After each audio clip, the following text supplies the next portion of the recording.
동력의 초당 글밭 12월 17일 토요일 되무하기 좋은 날. 딱 일주일 전입니다.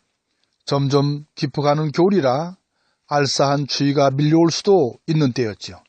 그런데 나라의 꼴은 더 뜨거운 촛불 집회를 요구하고 있는 상황입니다. 따라서 아무리 매서운 북풍이 몰아칠지라도 촛불은 절대로 멈출 수 없는 지경입니다. 그래서 날씨가 추워지면 어찌하나 하는 은근한 걱정에 휩싸이게 됩니다. 그래서 때맞춰 동남풍을 불게 했던 제갈량의 모습이 또 올랐지요. 그래서 하늘에 푸근한 날씨를 내려달라고 기원했던 것입니다. 그래야 주권혁명을 온전하게 이루어낼 수 있기 때문입니다. 박근혜는 나라의 헌법 정신을 파괴한 것은 물론 나라를 온통 혼란 속으로 몰아넣었습니다. 박근혜 참사가 터진 것이지요. 무원칙과 몰상식, 권모와 술수, 거짓과 어둠이 상식처럼 판을 쳤으니까요.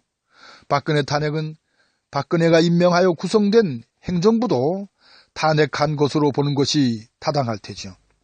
그런데도 불구하고 황교안은 마치 자신이 대통령이나 된 양 우쭐댑니다. 그러니까 박근혜 없는 박근혜 짓은 여전히 살아 꿈틀대고 있는 오늘입니다. 생각 같아서는 당장 박근혜를 구속하여 죗값을 물었으면 싶으련만 악법도 법이라는 소크라테스의 정의에 밀려있는 우리들의 문화입니다. 따라서 어쩔 수 없이 절차적인 민주주의를 따라가고 있는 중입니다. 그런데 과연 촛불 민심은 제도권에 이런 과정을 허락할까요? 바로 이 대목이 우리가 넘어야 할 또 다른 한 고비라는 생각이 드네요. 그러니까 촛불 민심에 따른 탄핵으로 고난 대행이라는 소임을 어떻게 하느냐에 맞추어집니다.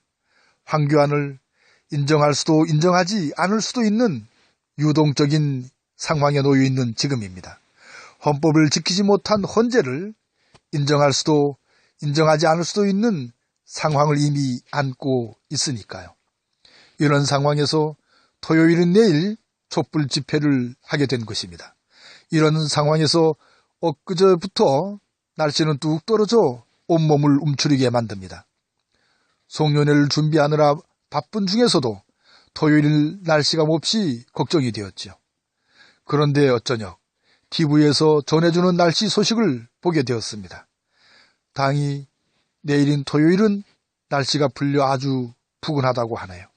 참으로 되무하기 딱 좋은 날씨라는 생각이 순간 머리를 스쳤습니다. 아, 왜 이렇게 기분이 좋은지 마구마구 날아갈 것만 같았습니다. 이런 저는 빨갱이일까요? 아무튼 간절히 기원했던 하늘에 끝없이 고마움을 느끼는 토요일 새벽입니다. 고맙습니다.